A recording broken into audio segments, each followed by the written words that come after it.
Selamat siang Pak, selamat siang teman-teman. Perkenalkan, nama saya Firdaus Alif. Saya dari Prodi PGSD kelas 2025L. Di sini saya akan menayangkan sebuah video tentang integritas bangsa. Kasus yang saya ambil yaitu kasus OPM atau Organisasi Papua Merdeka. Tugasnya dari tugas pendidikan kewarganegaraan, dosen pengampu Pak Stefanus Stefan. Sekian perkenalan dari saya. Terima kasih. Selamat menyaksikan. Di sini berhasil menembak satu anggota TNI berpangkat merah.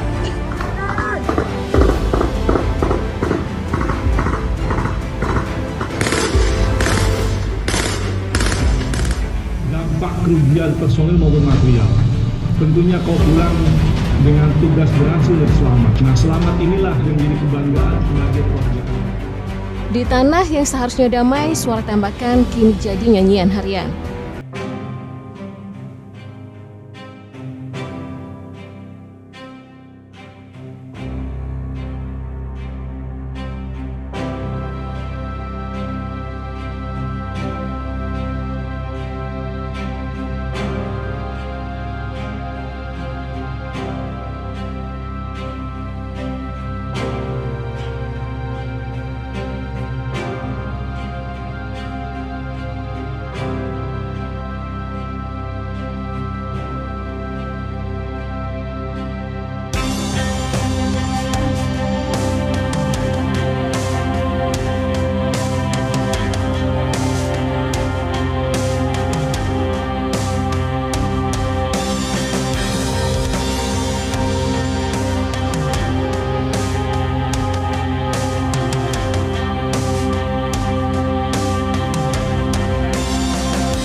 Situasi keamanan di Distrik Sugapa, Kabupaten Intan Jaya, Papua Tengah, kembali bergejolak setelah kelompok separatis bersenjata Organisasi Papua Merdeka, OPM, melancarkan serangan berani siang hari ke pos TNI pada Sabtu, 9 November. Serangan itu mengguncang suasana yang sebelumnya relatif tenang. Warga sekitar dilaporkan panik dan berlarian mencari perlindungan ketika suara rentetan senjata otomatis terdengar bergema di lereng-lereng bukit sekitar distrik. Serangan yang terjadi sekitar pukul 12:15 WIB itu menargetkan pos gabungan TNI di area perbukitan dekat Bandara Bilogai, salah satu titik vital pengawasan di Intan Jaya. Kontak tembak berlangsung intens selama lebih dari 20 menit. Anggota TNI di pos tersebut sempat memberikan perlawanan sengit, menahan serangan dari arah hutan lebat di sisi timur. Suara peluru bersahutan membuat situasi di sekitar bandara lumpuh total. Dalam baku tembak itu, satu prajurit TNI dilaporkan tertembak di bagian bahu kiri oleh tembakan jarak jauh dari pihak OPM. Rekannya segera melakukan pertolongan pertama di tengah hujan peluru sebelum mengevakuasinya ke Puskesmas Sugapa. Setelah mendapat perawatan medis, kondisi prajurit tersebut dilaporkan stabil dan sadar penuh. Namun, peristiwa ini menjadi pemicu utama respons keras dari Komando TNI di wilayah tersebut.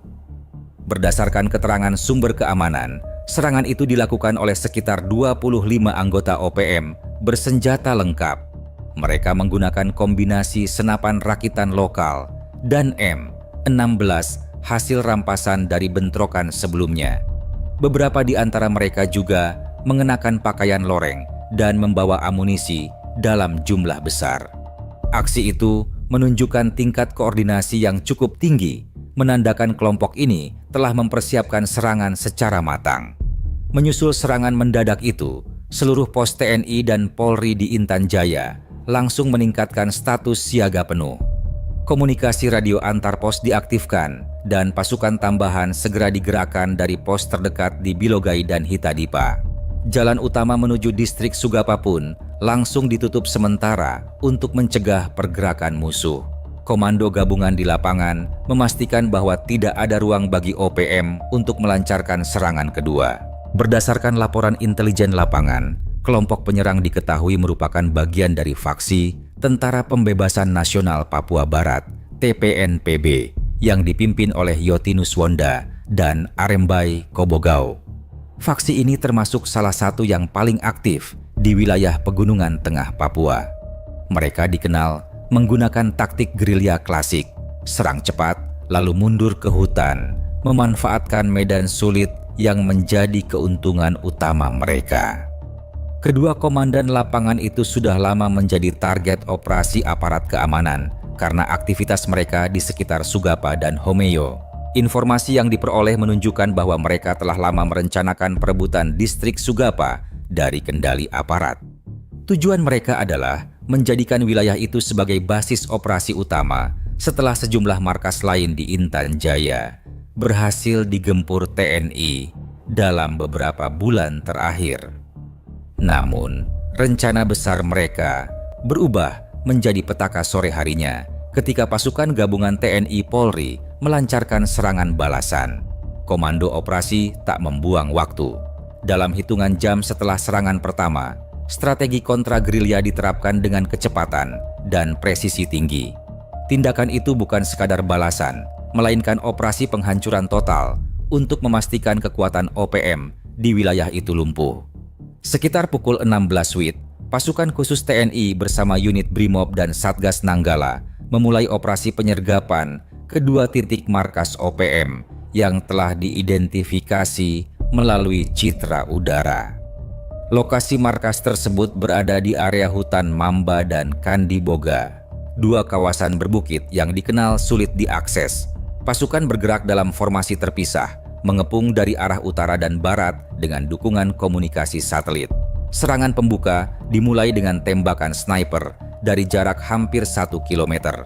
Tujuannya adalah melumpuhkan penjaga dan mengacaukan koordinasi pasukan OPM di dalam markas. Beberapa penjaga teridentifikasi roboh seketika melalui pantauan drone pengintai. Dalam waktu singkat, area luar markas OPM sudah dikuasai penuh oleh pasukan elit TNI yang bergerak dalam diam di antara vegetasi lebat. TNI kemudian menerapkan taktik sapu jaring, sebuah formasi pengepungan melingkar yang menutup semua jalur keluar. Pasukan ditempatkan di berbagai titik strategis untuk memastikan tidak ada anggota OPM yang bisa meloloskan diri. Teknik ini telah terbukti efektif dalam operasi kontra-gerilya di medan hutan Papua yang kompleks, di mana keunggulan posisi dan koordinasi menjadi faktor kunci keberhasilan. Setelah posisi musuh terkunci rapat, tahap berikutnya adalah serangan udara taktis. Drone bersenjata dikerahkan untuk memberikan tembakan presisi tinggi ke titik-titik persembunyian. Serangan ini bukan sekadar tembakan acak. Setiap koordinat target telah dipetakan berdasarkan hasil pengintaian intelijen selama berhari-hari. Ledakan-ledakan kecil mulai terlihat di kejauhan, menandakan awal kehancuran markas OPM. Dalam fase awal serangan, 3 sniper OPM yang sebelumnya bersembunyi di puncak bukit berhasil terdeteksi oleh sistem kamera thermal drone. Ketiganya dilumpuhkan dengan tembakan presisi tanpa memberi kesempatan membalas. Hilangnya tim sniper membuat pertahanan OPM goyah. Pasukan yang tersisa mulai bergerak panik, mencoba berpindah posisi, namun pergerakan mereka segera terdeteksi dari udara. Suara letupan ledakan terus menggema di lembah Sugapa, membuat warga sipil yang berada di desa sekitar berlindung di rumah-rumah. Dari pusat distrik, dentuman itu terdengar jelas dan berlangsung hampir setengah jam. Namun, berbeda dengan ketegangan sebelumnya, kali ini suara ledakan menandakan keunggulan pasukan TNI yang menguasai penuh jalannya operasi. Koordinasi udara dan darat berjalan nyaris sempurna. Dalam waktu kurang dari 2 jam, markas pertama OPM di wilayah Mamba dilaporkan hancur total. Dari hasil penelusuran udara, seluruh struktur kayu markas terbakar, sementara perlawanan musuh benar-benar terhenti. Sebanyak 12 anggota OPM tewas di lokasi, sebagian akibat serangan udara yang presisi. Operasi dilanjutkan ke markas kedua dengan tingkat kesiapan yang sama, menandakan TNI tidak akan memberi ruang bagi kelompok separatis untuk bangkit kembali. Markas kedua OPM di kawasan Kandiboga mulai diserbu pada pukul 17.20 WIB. Pasukan TNI bergerak secara terencana dari 2 arah. Tim utama mendaki dari sisi timur dan tim pendukung menutup dari sisi utara menggunakan taktik manuver silang. Pendekatan dilakukan dalam formasi senyap hingga radius 200 meter dari sasaran. Begitu posisi terpantau jelas oleh drone pengintai, tembakan pertama dilepaskan, memecah keheningan hutan menjelang senja. Pertempuran berlangsung sengit selama hampir 45 menit. Dentuman senapan otomatis bercampur dengan ledakan granat tangan mengguncang lembah Kandiboga. Kedua pihak bertukar tembakan intens, membuat udara dipenuhi debu dan asap mesiu. TNI yang bergerak di bawah perlindungan sniper perlahan mendesak pertahanan OPM yang berusaha bertahan di dalam barak-barak kayu buatan mereka sendiri. Keunggulan taktik dan perlengkapan membuat pertempuran dengan cepat berbalik arah. Pasukan TNI Polri memanfaatkan koordinasi udara yang tepat, sementara OPM kehilangan komunikasi setelah generator listrik mereka hancur diterjang tembakan. Dalam hitungan menit, struktur pertahanan OPM ambruk. Banyak anggota mereka terjebak di posisi terbuka tanpa perlindungan memadai. Sisa-sisa anggota OPM mencoba melarikan diri ke hutan lebat di sisi barat, namun upaya itu gagal.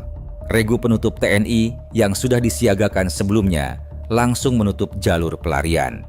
Beberapa anggota OPM tertangkap hidup-hidup, sementara sebagian besar tumbang dalam upaya melawan. Kepungan tersebut menandai akhir dari pertempuran hari itu.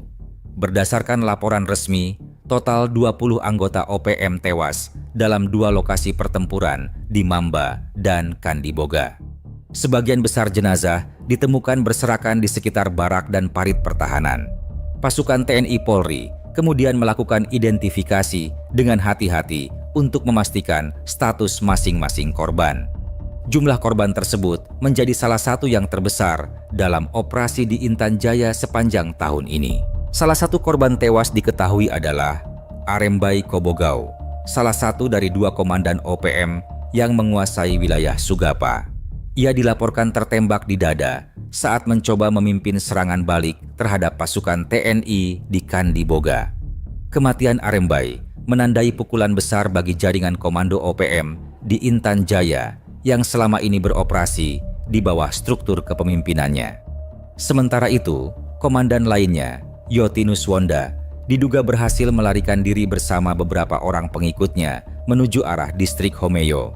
Jejaknya terpantau bergerak melalui jalur hutan yang menembus perbukitan barat. TNI kini tengah melakukan pengejaran terbatas dengan bantuan intelijen lokal dan dukungan pengintaian udara untuk memastikan sisa kelompok tersebut tidak kembali membentuk basis baru. Setelah pertempuran berakhir, pasukan gabungan TNI Polri melakukan penyisiran menyeluruh di area sekitar Mamba dan Kandiboga. Setiap gubuk, parit, dan jalur pelarian diperiksa satu persatu untuk memastikan tidak ada lagi kelompok bersenjata yang bersembunyi. Operasi ini juga bertujuan mengamankan bukti-bukti penting terkait aktivitas militer OPM di wilayah tersebut. Dari hasil penyisiran, aparat menemukan sejumlah besar senjata api rakitan, pelontar granat, serta amunisi berbagai kaliber. Selain itu, ditemukan pula ransum militer, dokumen rencana operasi, dan beberapa bendera bintang kejora yang dipajang di dalam markas. Temuan-temuan tersebut menjadi bukti bahwa markas itu digunakan sebagai pusat komando dan pelatihan bagi anggota baru OPM. Berdasarkan dokumen yang disita, diketahui bahwa OPM telah menyusun rencana perebutan distrik Sugapa selama 3 bulan terakhir. Target utama mereka adalah menguasai Bandara Bilogai, pos logistik TNI, serta jalur suplai barang dari Nabire. Rencana itu menunjukkan bahwa kelompok tersebut berusaha menguasai wilayah strategis untuk mengisolasi aparat dan memperluas pengaruh mereka di Pegunungan Tengah. Namun, seluruh rencana itu kandas total setelah pos TNI di Sugapa berhasil mempertahankan wilayah dan menjadi pusat koordinasi keamanan. Keberadaan pos tersebut memungkinkan respons cepat terhadap setiap ancaman. Tanpa pos itu, Sugapa kemungkinan besar sudah jatuh ke tangan kelompok bersenjata yang dapat memicu kekacauan luas di Intan Jaya. Kepala Pusat Penerangan TNI, Brigjen TNI Hari Setiawan, membenarkan keberhasilan operasi gabungan tersebut. Ia menyebut langkah itu sebagai tindakan tegas untuk memulihkan keamanan dan menegakkan kedaulatan negara. Menurutnya, pasukan di lapangan telah bertindak sesuai prosedur operasi standar dan memastikan keselamatan warga sipil tetap menjadi prioritas utama. Kami bertindak berdasarkan hukum dan demi menjaga keutuhan NKRI. Serangan ini adalah balasan terukur terhadap aksi teror yang menargetkan prajurit kami dan warga sipil, ujar Brigjen Hari dalam konferensi pers di Jayapura. Ia juga menegaskan bahwa operasi lanjutan akan terus dilakukan untuk membersihkan sisa kelompok separatis di wilayah Pegunungan Tengah Papua. Hingga malam hari, situasi di Sugapa dilaporkan relatif kondusif. Aparat masih berjaga di sejumlah titik strategis seperti Bandara Bilogai, kantor distrik, dan jalur logistik utama. Lampu-lampu pos militer tampak menyala sepanjang malam, menjadi simbol kesiapsiagaan aparat dalam menghadapi kemungkinan serangan balasan dari sisa kelompok bersenjata. Serangan balasan TNI Polri di Sugapa menjadi salah satu operasi paling efektif dan terukur dalam beberapa bulan terakhir di Papua. Keberhasilan ini bukan hanya menumpas 2 markas besar OPM, tetapi juga menggagalkan rencana perebutan distrik yang sudah dirancang lama. Pesan yang ingin disampaikan jelas, setiap upaya untuk mengacaukan kedamaian di Papua akan berakhir dengan kehancuran total bagi pihak yang menentang negara.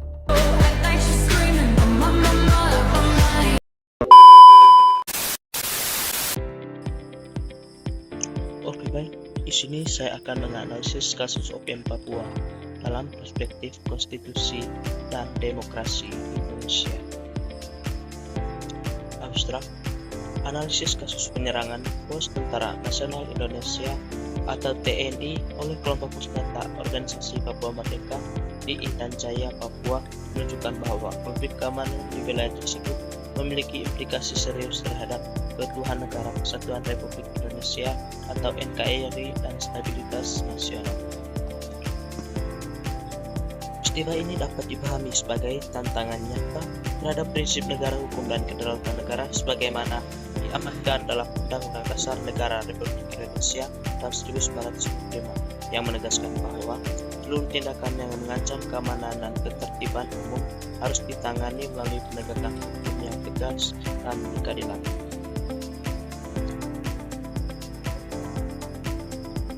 Dalam perspektif demokrasi Pancasila, penyelesaian konflik seharusnya dilakukan melalui cara-cara damai yang menjunjung nilai kemanusiaan, persatuan, dan musyawarah mufakat. Penggunaan kekerasan bersenjata sebagai sarana perjuangan politik bertentangan dengan prinsip demokrasi konstitusional karena mengabaikan nilai persatuan nasional serta merusak sendi-sendi kehidupan demokratis yang berlandaskan hukum dan keadilan sosial. Latar belakang dari masalahnya, Papua merupakan bagian sah dari Negara Kesatuan Republik Indonesia atau NKRI baik secara historis maupun konstitusional. Integrasi Papua ke dalam wilayah Indonesia telah memiliki dasar hukum yang diakui secara nasional dan internasional serta ditegaskan dalam kerangka hukum nasional Indonesia. Meskipun demikian, hingga saat ini Papua masih menghadapi konflik bersenjata yang melibatkan kelompok separatis bersenjata yang kerap menggunakan kekerasan sebagai bentuk perlawanan terhadap negara. Peristiwa penyerangan Pos Tentara Nasional Indonesia atau TNI oleh kelompok bersenjata di Intan Jaya menunjukkan bahwa konflik di Papua tidak hanya berdampak pada aspek keamanan nasional, tapi juga menentang nilai-nilai konstitusional dan stabilitas demokrasi di Indonesia. Tindakan kekerasan bersenjata tersebut bertentangan dengan prinsip negara hukum, mengancam kedaulatan negara, serta berpotensi melanggar hak asasi manusia, khususnya hak atas rasa aman dan perlindungan jiwa masyarakat sipil. Faktor banyaknya eskalasi terbaru. Yang pertama, penguatan sayap bersenjata atau TPNPB atau UPM. Fraksi-fraksi bersenjata mengerupsi taktik hapus dan serangan terhadap aparat serta infrastruktur yang mana terjadi beberapa insiden yang menyebabkan korban sipil dan operasi balasan yang keras. Yang kedua, ketidakmampuan akses dan transportasi di mana wilayah dengan aktivitas yang sering terjadi konflik sulit diakses jurnalis atau organisasi HAM sehingga klaim kedua pihak sukar diverifikasi. Ini memperburuk ketidakpercayaan dan tudingan satu sama lain. Yang ketiga, peran aktor kalangan diaspora. Pemimpin politik pro kemerdekaan di luar negeri atau diaspora terus mencari dukungan internasional. Ini menambah unsur politisasi internasional walau dukungan negara besar relatif terbatas. Yang berikutnya, dukungan ekonomi ringsek. Kerusakan pada sarana ekonomi lokal, kerusakan kampung, gangguan tambang kecil memicu dampak sosial ekonomi yang memperpanjang konflik. Oke, slide yang berikut dampak kemanusiaan. Yang pertama, korban jiwa dan pengungsian. Peran organisasi pemantau dan HAM pada periode waktu 2024 sampai 2025 mencatat peningkatan petrokan bersenjata, dugaan pembakaran desa, serangan terhadap gereja dan pengungsian internal yang signifikan. Organisasi Alter Analitik Konflik atau ACLED dan HRW melaporkan peningkatan insiden pada 2025. Yang kedua, kontestasi narasi. Pemerintah sering menegaskan operasi sebagai tindakan penegakan hukum untuk kontra teror kelompok separatis, memunculkan narasi pembebasan dan pelanggaran HAM, dua versi yang saling bersaing. Yang berikut, nilai dan norma konstitusional Undang-Undang Dasar Negara Republik Indonesia tahun 1945. Undang-Undang Dasar NRI 1945 menegaskan bahwa Indonesia adalah negara hukum dan negara yang berdaulat, sehingga seluruh tindakan yang berkaitan dengan keamanan keutuhan wilayah harus tunduk pada hukum yang berlaku. Setiap perbuatan yang mengancam keutuhan wilayah negara serta keselamatan aparat negara merupakan pelanggaran terhadap norma konstitusional dan prinsip supremasi hukum. Penyerangan terhadap Pos Tentara Nasional Indonesia atau TNI oleh kelompok bersenjata UPM bertentangan dengan prinsip kedaulatan negara karena secara langsung melemahkan kewibawaan negara dalam menjaga keamanan dan ketertiban nasional. Oleh karena itu, tindakan tersebut tidak hanya dapat dipandang sebagai kejahatan keamanan, tapi juga sebagai pelanggaran terhadap amanat konstitusi yang mewajibkan negara menjaga keutuhan NKRI dan menegakkan hukum secara adil. Oke, slide yang berikut, hak dan kewajiban warga negara. Dalam sistem demokrasi Pancasila, warga negara memiliki hak untuk menyampaikan aspirasi, namun juga berkewajiban menjaga persatuan, ketertiban, dan menaati hukum. Penyaluran aspirasi melalui kekerasan bersenjata tidak dibenarkan karena melanggar hak hidup, rasa aman, dan prinsip demokrasi yang beradab. Oke, slide yang berikut, demokrasi Pancasila dalam praktik. Demokrasi Indonesia berlandaskan Pancasila yang menekankan kemanusiaan, persatuan, dan musyawarah mufakat. Konflik bersenjata di Papua mencerminkan penyimpangan dari nilai-nilai tersebut. Penyelesaian konflik seharusnya mengutamakan dialog, keadilan sosial, dan pendekatan humanis. Oke, slide yang berikut, dinamika historis dan sosial Papua.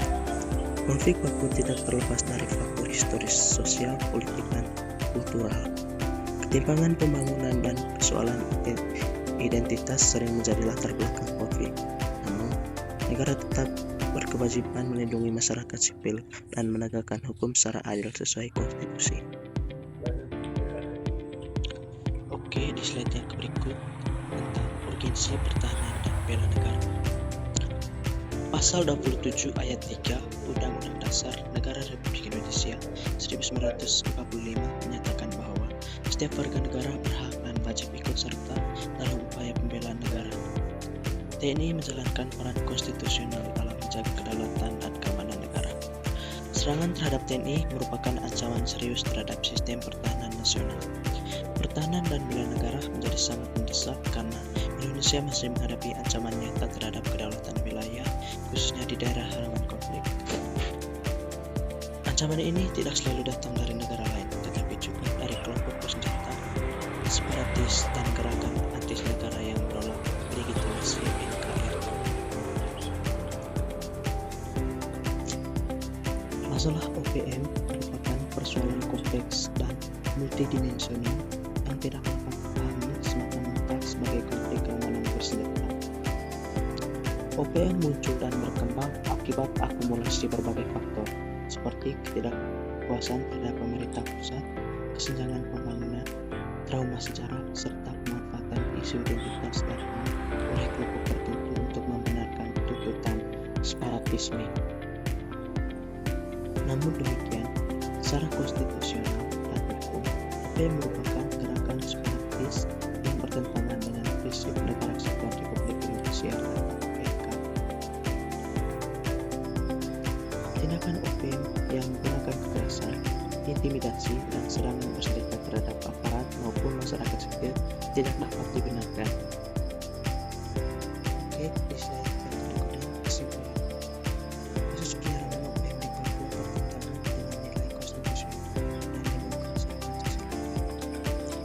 Penyelesaiannya memerlukan pendekatan komprehensif yang mencakup dialog dan pembangunan. Peranan OPM secara langsung mengancam kedaulatan negara dan ketentuan wilayah Indonesia, sehingga negara memiliki kewajiban konstitusional untuk menegakkan hukum dan menjaga keamanan nasional. Dalam konteks ini, pendekatan pertahanan dan keamanan tetap diperlukan untuk melindungi masyarakat dan mencegah meluasnya konflik.